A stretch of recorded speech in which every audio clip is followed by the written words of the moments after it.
علیکم ورحمۃ اللہ وبرکاتہ۔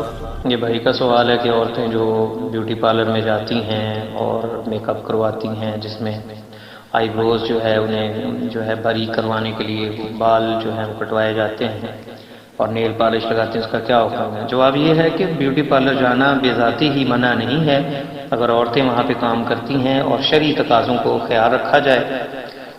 وہ بال جن کے یہ آنکھوں کے جو آئی بروز کے بال ہیں، ان کو باریک کرنا، ان کو کاٹنا یا ان کو کھیڑنا، اس کے بارے میں نبی علیہ السلام کی حدیث ہے، آپ نے لعنت فرمائی ہے نامسات کے بارے میں، جو بال اکھیڑنے والی ہیں۔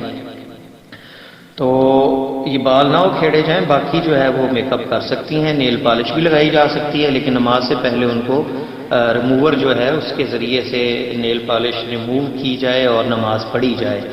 یہ کیونکہ وضو نہیں ہوتا اگر نیل پالش لگی ہو، تو وقتی طور پہ اگر دلہن کو تیار کرنے کے لیے یہ کیا جا سکتا ہے تو اس میں کوئی حرج نہیں، بیوٹی پارلر جا سکتے ہیں، لیکن شرعی تقاضوں کو مد نظر رکھا جائے۔ واللہ تعالی اعلم۔